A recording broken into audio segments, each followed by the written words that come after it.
Lo que voy a compartir hoy, como les decía, que es parte de mi libro, el título es Me acerco a Dios, Dios se acerca a mí.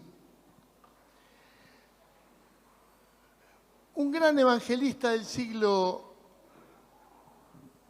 principio del siglo XIX, llamado Charles Spurgeon, tenía una frase que a mí me gustó mucho, que si esto anda la vamos a ver, que decía, ahí está, estaba apagado: cercanía de Dios trae parecido a Dios. Cuanto más veas a Dios, más Dios será visto en ti. Hermosa frase de Spurgeon. Cercanía de Dios trae parecido a Dios. Cuantas más veces veas a Dios, más Dios será visto en ti. Yo quiero tomar como base de lo que voy a predicar el texto de Santiago 4, que dice, perdón, creí que lo tenía, no lo tengo: acercaos a Dios y Él se acercará a vosotros. Pecadores, limpiad las manos, y vosotros los de doble ánimo, purificad vuestros corazones. Existe un concepto que en un punto tiene cierta veracidad y en otro no. Muchos muy libremente dicen: Dios está siempre conmigo. Y esto tiene una parte de afirmación que no es cierto. En esto existe también una ley de reciprocidad bíblica. Mi cercanía o mi acercamiento a Dios produce que Dios se acerque a mí.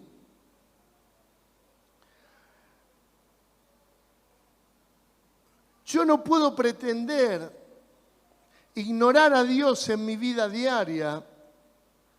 Y cuando hablo de ignorar, no solamente hablo del pecado, sino no tener una comunicación continua con el Señor y pretender que Dios esté como sirviente mío las 24 horas del día.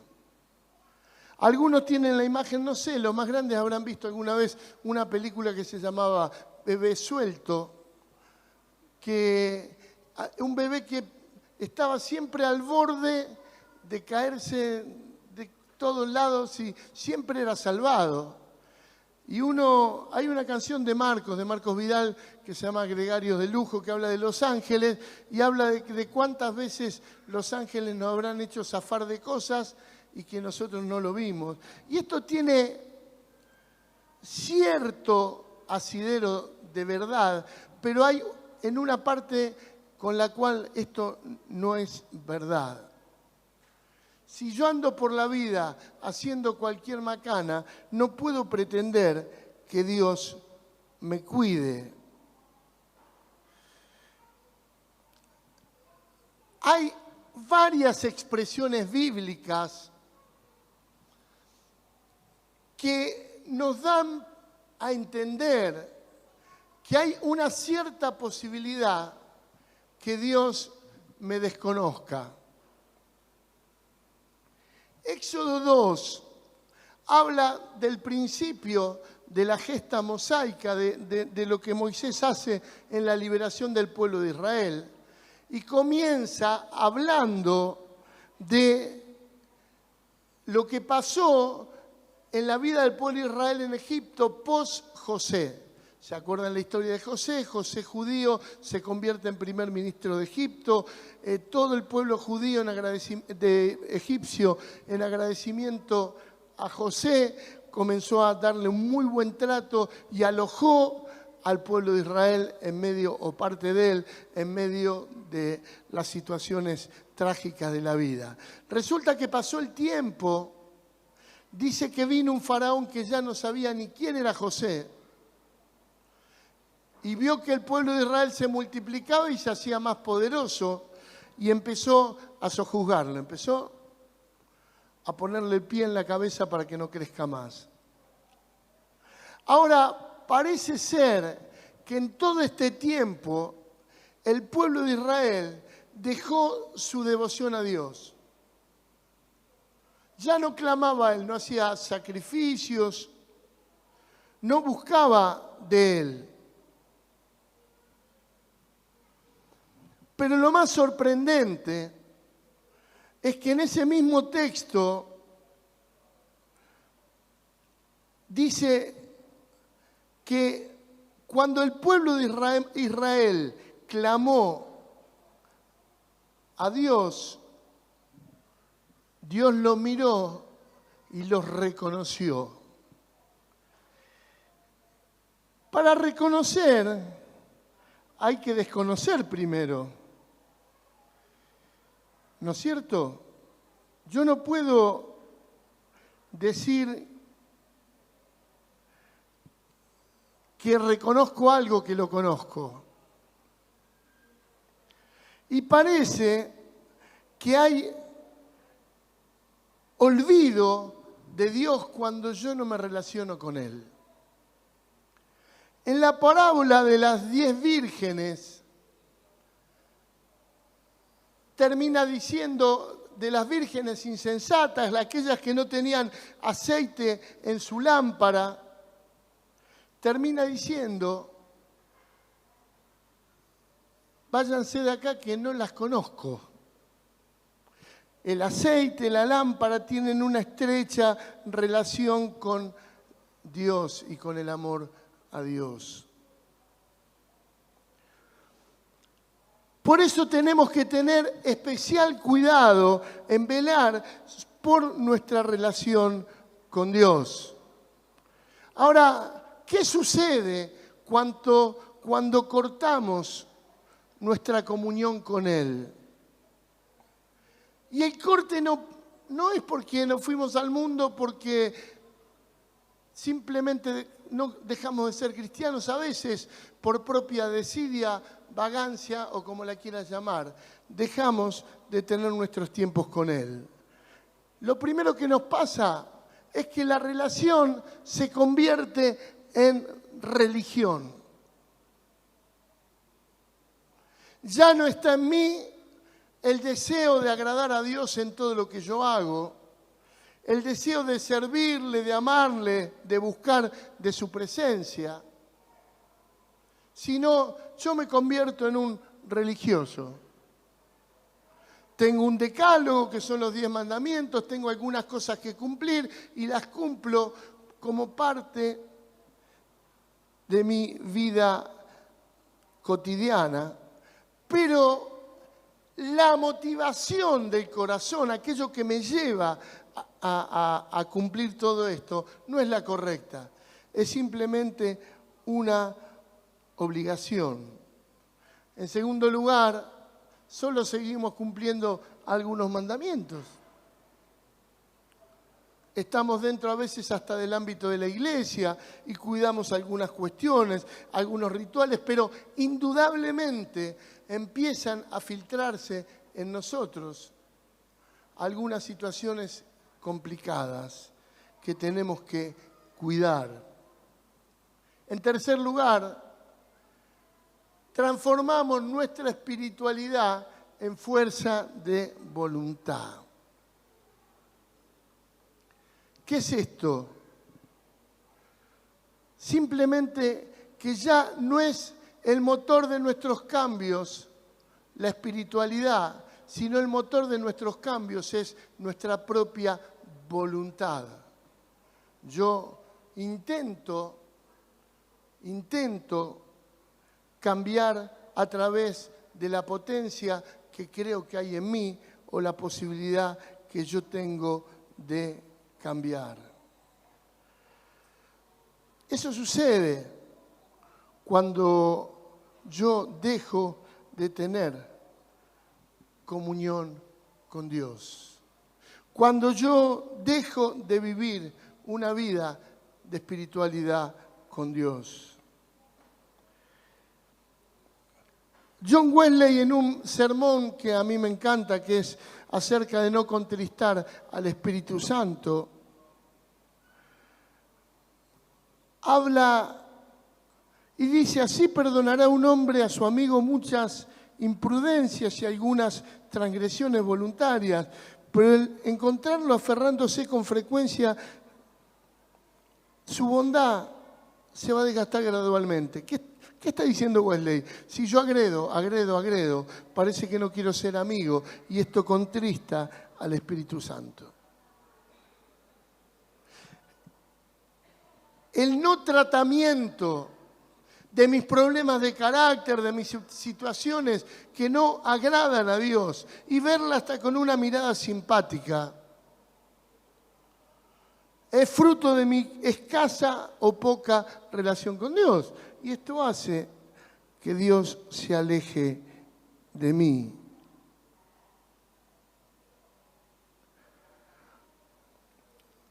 En cambio, Wesley define el reino de Dios de una manera que a mí me parece hermosa.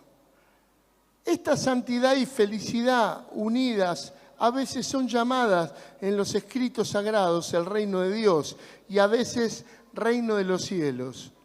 Se llama reino de Dios porque es el fruto inmediato del reinado de Dios en el alma. Tan pronto como, usando de su infinito poder, establece su trono en nuestros corazones, inmediatamente son llenados de justicia, paz y gozo en el Espíritu Santo. Se llama reino de los cielos porque, en cierta medida, es como si se abriera el cielo en mi alma. Y esto es lo que Dios quiere que suceda en nuestra vida. Que no sea una obligatoriedad, de que mis encuentros con Dios no sean parte de una ritualidad que yo llevo adelante, sino parte de la frescura de un Dios de amor que quiere alojarse en mi interior, abriendo una ventana a los cielos, si quieres, o trayendo de su presencia con santidad, amor y paz. Debemos dedicar tiempo a estar con el Señor. La cercanía de Dios tiene estrecha relación y es directamente proporcional a mi acercamiento a Él. Si yo solamente me comunico con Dios, como los jóvenes se comunican hoy por hoy en los WhatsApp, vieron, los chicos escriben WhatsApp, uno no les entiende nada. Entre los dibujitos, eso que yo no uso, pero que muchos usan, que uno no entiende, hay veces que te contestan con 10 dibujitos y vos, ¿qué habrá querido decir? ¿Será que me quiere? ¿Será que no me quiere? ¿Qué sé yo? Hay veces que nos comunicamos vía telegrama con Dios.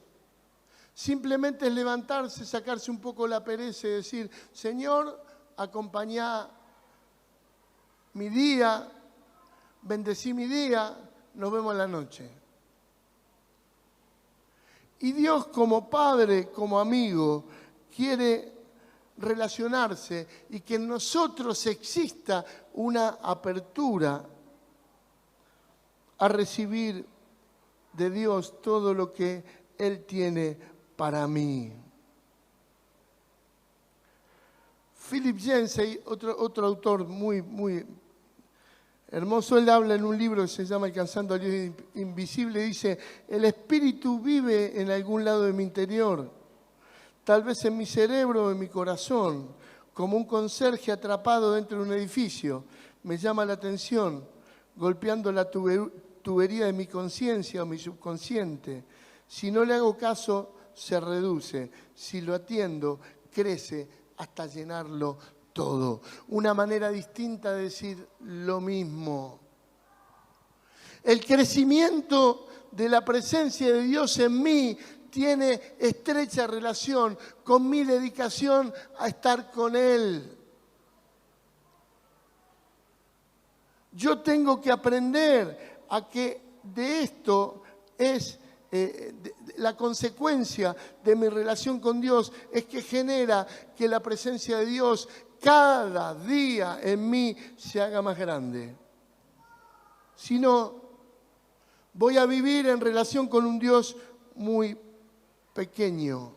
Y no porque Dios sea pequeño, sino porque mi concepción de Dios va a ser pequeño, porque directamente no le voy a conocer.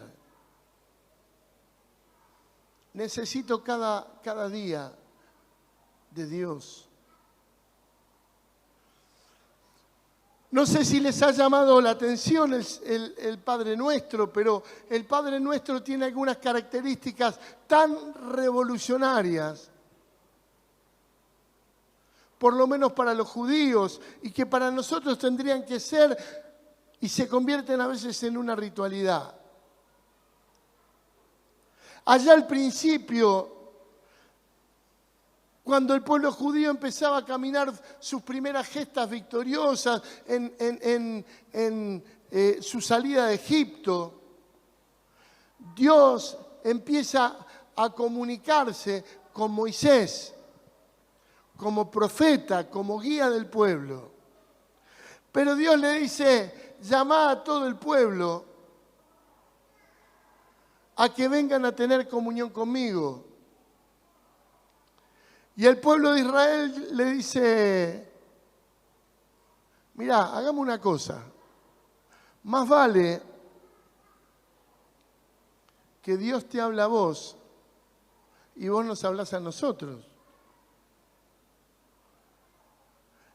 Y es tan tremendo esto que hasta cuando Moisés salía de la presencia de Dios, el pueblo de Israel le pedía que se tape la cara, porque no soportaban el brillo. Pero esto que uno lo ha internalizado como algo tan simple, porque lo ha escuchado tantas veces, es una real barbaridad. El pueblo de Israel le pedía a Moisés no ver la gloria de Dios o el resplandor de la gloria de Dios. Por eso Israel tenía un Dios lejano, salvo excepciones que tenemos como la relación que tenía David con Dios o algunos de los profetas que tenían una relación tan cercana. Para el pueblo de Israel, Dios era Jehová de los ejércitos, el Rey de los siglos, alguien tan poderoso, pero a su vez tan lejano. Y Jesús, cuando los invita a relacionarse con Dios de otra manera, les dice: mas ustedes oraréis así, Padre nuestro.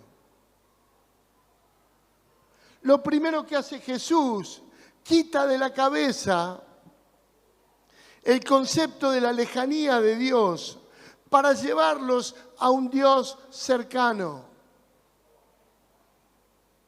Papá es cercano. Nuestro Padre Dios es alguien cercano. Ustedes saben que es muy interesante ver cómo a veces a los musulmanes, especialmente a los árabes, le cuesta que le prediquen a Dios como Dios Padre. Conocí un hermano pastor africano en uno de los congresos y él me contaba que a él lo primero que le hicieron: mirá, Dios es un Padre bueno, y él tenía la imagen de su papá. Y él decía: yo no quiero que Dios sea mi padre.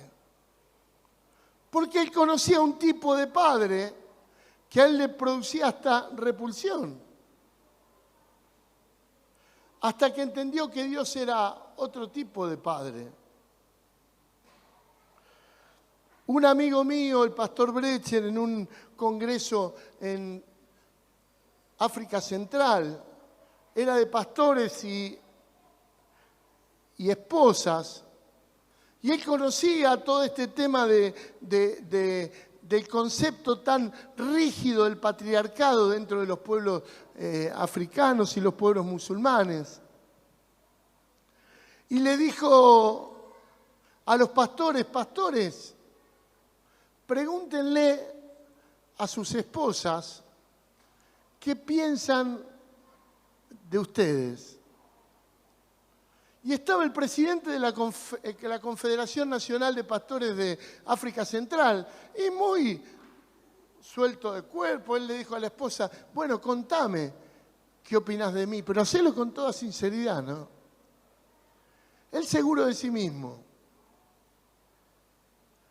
Y cuando escuchó lo que su esposa tenía para decirle, se enojó.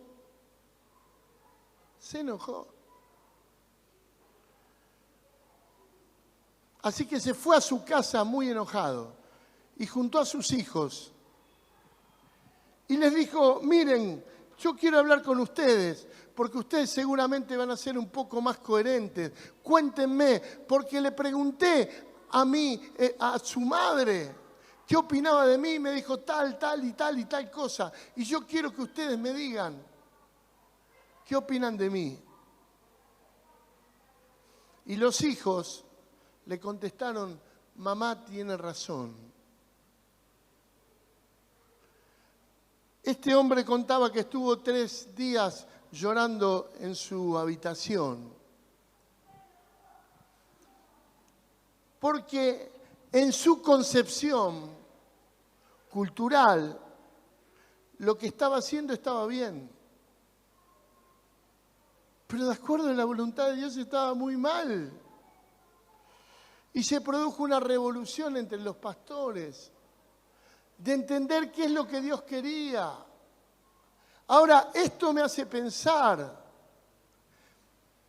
De paso, está bueno que alguna vez le preguntes a... Las esposas no se envalentonen con esto, pero digo, que le preguntes de vez en cuando a tu esposa qué opinan de vos. Y las esposas a su marido.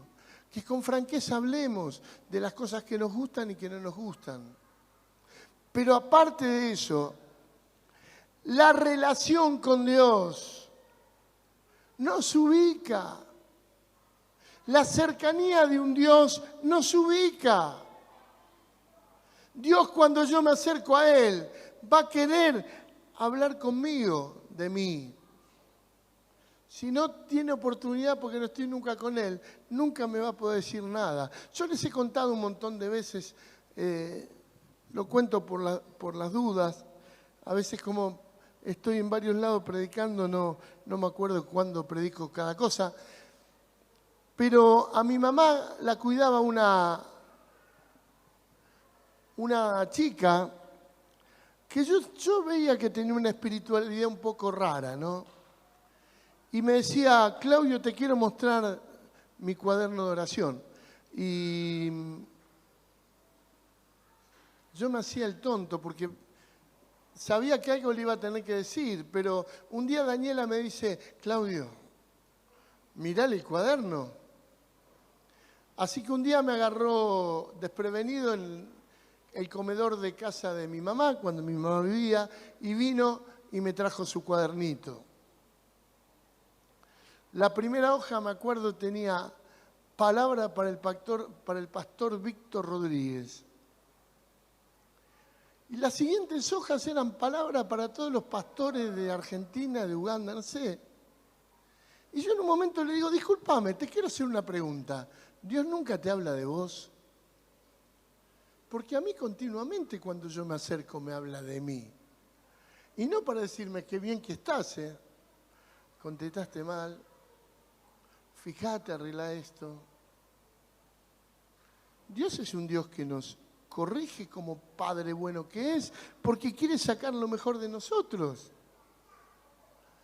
Ahora, a mí me sorprende la autoestima que tiene un montón de gente que ha perdido y que uno sabe su relación con Dios.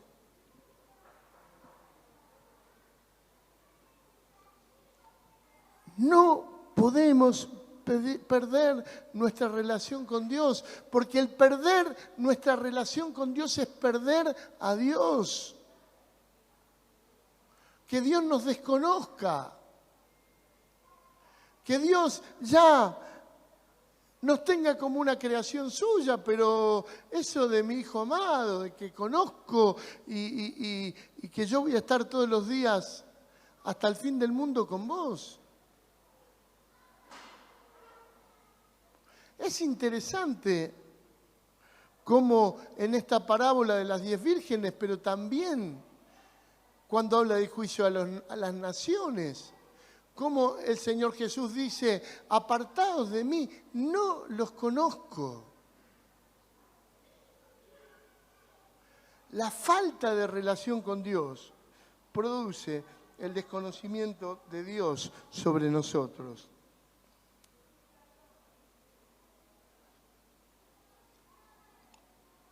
Hebreos 11:6 declara, pero sin fe es imposible agradar a Dios, porque es necesario que el que se acerca a Dios crea que Él existe y Él recompensa a los que le buscan.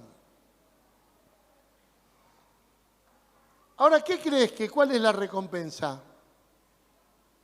La recompensa es, te voy a dar un premio, te voy a dar un trabajo nuevo, o vas a tener un aumento de sueldo. No, la recompensa es el premio mayor, es hacerse presente y tener comunión con vos. Porque yo le estoy buscando y no estoy buscando por propio interés. Estoy buscando porque quiero estar con Él. Quiero tener comunión con Él. Por eso con fe me acerco a Él. Elio y Marta, hace aproximadamente 20 años, le regalaron a Daniela un gato siamés. Y el gato todavía vive. Está pobre, muy mal. Y yo, cuando lavo los platos, a veces en mi casa, lo hago bastante seguido, pero el gato se me mete entre las piernas, porque no ve, ya no ve nada. Y necesita rozarse con mis piernas. Y a veces se pone fastidioso porque se mete entre las piernas y yo tengo miedo de pisarlo, me tropiezo. Pero él no cesa en su intento.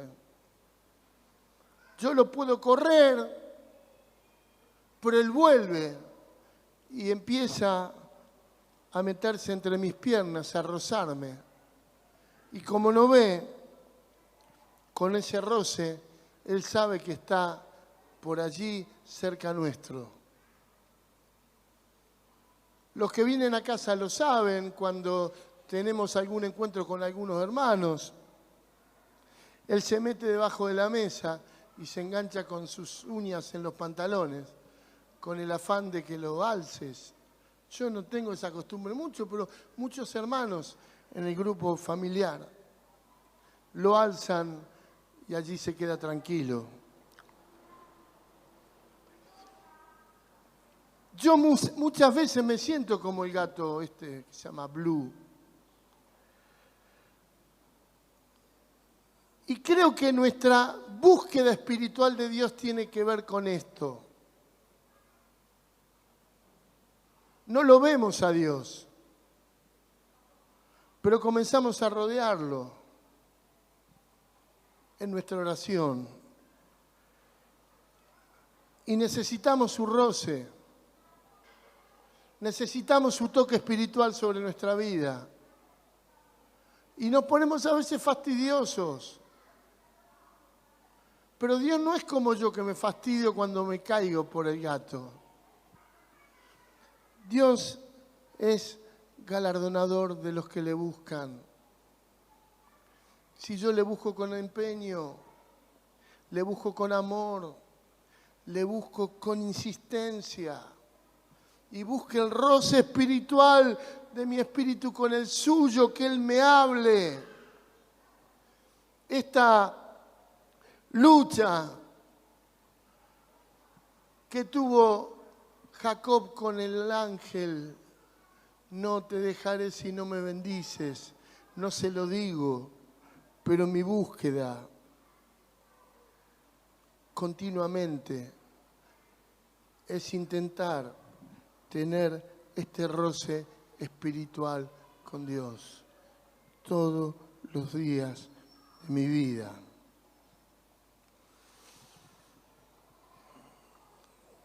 Santiago, en el capítulo 4, en el texto que yo usé como referencia al principio, dice: acercaos a Dios y Él se acercará a vosotros. Pecadores, limpiad las manos, y vosotros, los de doble ánimo, purificad vuestros corazones. Afligíos y lamentad y llorad. Vuestra risa se convierta en lloro y vuestro gozo en tristeza. Humillaos delante del Señor y Él os exaltará. El apóstol Santiago nos da una pauta de cómo recuperar mi relación con Dios, de cómo recuperar esa presencia perdida de Dios en mi vida, de cómo recuperarme de los tiempos de apatía, los tiempos donde yo le he dejado de ver, donde no puedo contemplar claramente su presencia. Y nos dice que primero, para recuperar nuestra cercana relación con Dios, debemos acercarnos a Dios, en primer lugar, a través de la oración. Uno de los libros más magníficos que he leído sobre la oración tiene como precepto lo primero que dice: mejor que no orar es orar. Y digan, esto es simplista. La verdad que sí. Pero ¿sabés una cosa? Nosotros a veces, como en la oración, queremos batir récord de permanencia en la presencia de Dios. Y por ahí no oramos nunca y decimos, bueno, yo quiero batir el récord de los 30 minutos. Y estoy orando y no tengo más palabras y miro y van 5 minutos. Y cómodo con los 25 que me quedan. Y repito y caigo en todo lo que Jesús dice en contra en Mateo 6, en el Sermón del Monte en Padre Nuestro. Mejor que no orar es orar. Entonces es natural. Si vos estás con una persona que recién conocés y que para colmo no tenés referencia, porque yo a veces he charlado con gente que no conozco, pero por ahí leí sus libros y tengo de qué hablar. Pero a veces te encontrás con alguien y no tenés de qué hablar. ¿Y cuánto va a durar la conversación? Y por ahí dura 5 minutos. Hasta que la próxima te vas aflojando. Y ya vas conociendo un poco más de él. Y seguís hablando y hablando hasta que podés tener con algunos. Yo he estado en charlas con amigos. La otra vez estaba con un pastor esperando que se tome un avión en Madrid. Un pastor muy, muy amigo, a quien yo respeto muchísimo, y dijimos, bueno, tenemos 3 horas, vamos a desayunar. Y las 3 horas se me pasaron volando. Y cuando vimos, ya te tenés que ir, qué lástima. ¿Por qué? Porque nos conocemos. Porque somos compañeros de obra. Y porque tenemos tanto que charlar. Ahora, para llegar a ese punto, tenés que empezar por un punto de partida, que es el comenzar a tener todos los días un tiempo de comunión con Dios. Hasta que los temas para hablar surjan con naturalidad. Porque yo tengo que quitarme toda ritualidad en mi oración. A mí me han hecho pasar bastante vergüenza algunos que me dicen, me tenés que enseñar a orar. ¿Y si orar es hablar con Dios? No, yo quiero orar como vos orás, con esas palabras. Y a mí me da una vergüenza. Porque Jesús nos enseñó a la simpleza en la oración. Entonces cuando te acerques a Dios, acércate con una palabra simple. Y empezá de a poco, pero comenzá orando. Lo segundo que dice, limpia tus manos. Y está hablando de algo espiritual. Está hablando de quitar el pecado de tu vida. Quita todo lo que es pecaminoso. Cuando yo comienzo a acercarme a Dios, lo primero que pasa es que mi conciencia me empieza a acusar por cosas que yo he hecho mal. Y es una mala decisión. Bueno, estoy tan sucio que me voy. ¡No! Tenés la posibilidad de acercarte al trono de la gracia. Y allí, abrí tu corazón, limpia tus manos. Señor, perdóname. Y mientras cada cosa venga a tu conciencia, la arreglás con el Señor, porque eso va a traer paz a tu vida. Y dice que Él se olvida de nuestros pecados. También Hebreos dice que Él tiró nuestros pecados al fondo del mar. Y nosotros a veces decimos, puse un cartelito prohibido pescar. De paso al fondo del mar todavía nadie ha llegado. Así que mirá, no pueden llegar a donde están nuestros pecados. Dios se olvida, porque cuando Dios perdona, se olvida. Abandonar el doble ánimo. El doble ánimo tiene que ver con la infidelidad espiritual. Tengo mi corazón dividido entre el mundo y el reino de Dios. Por un lado el mundo me atrae y me doy mi paseíto por ahí haciendo las cosas que no tengo que hacer. Por otro lado, Dios me atrae y me paso algún tiempo con Él. Después dice que tenemos que quebrarnos en nuestro interior. Tener un quebrantamiento serio en nuestro interior. Nos invita a llorar, a cambiar nuestra risa. Pero este es el quebrantamiento del necesitado. Este es el camino que Jesús nos enseña cuando nos dice, los pobres en espíritu, vengan, y después dice, bienaventurados los que lloran. Necesito ser quebrantado en mi ser interior.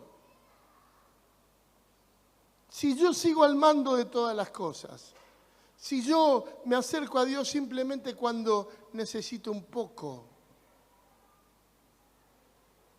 no voy a establecer una relación profunda con mi Padre Celestial. Necesito ser quebrado en manos de Dios. Este yo dominante que manda y que hago caso yo y que voy detrás de lo que a mí se me ocurre y muchas veces cometo el serio pecado de equivocarme.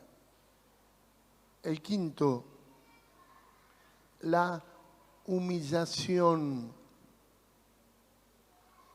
Aprender que es mucho mejor en la vida andar por debajo que andar por encima. Está bien, cuando yo voy por debajo puedo ver las realidades más crueles. Cuando voy por encima puedo vivir un mundo que por ahí no es el mundo real. Pero yo tengo que humillarme, como Jesús se humilló. El apóstol Pablo en Filipenses 2 nos enseña que tiene que haber este mismo sentimiento que que tuvo Jesús.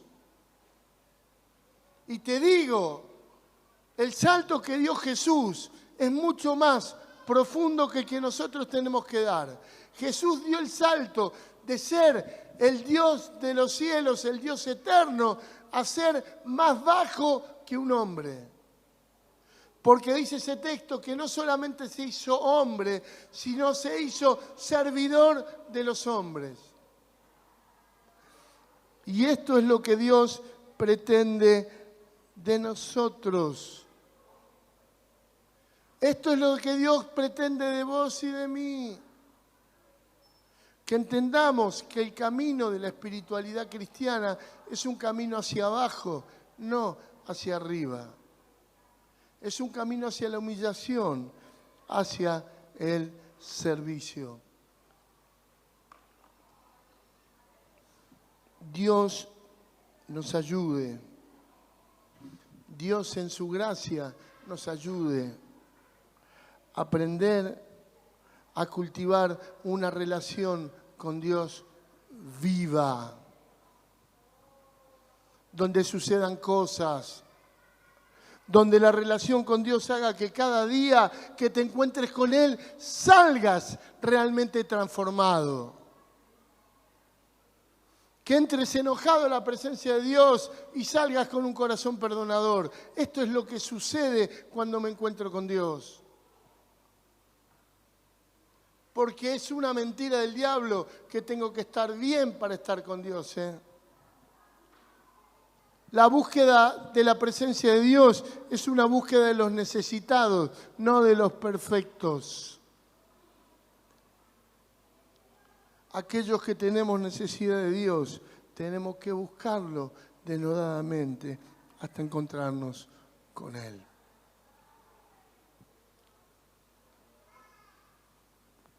Ponete de pie, por favor.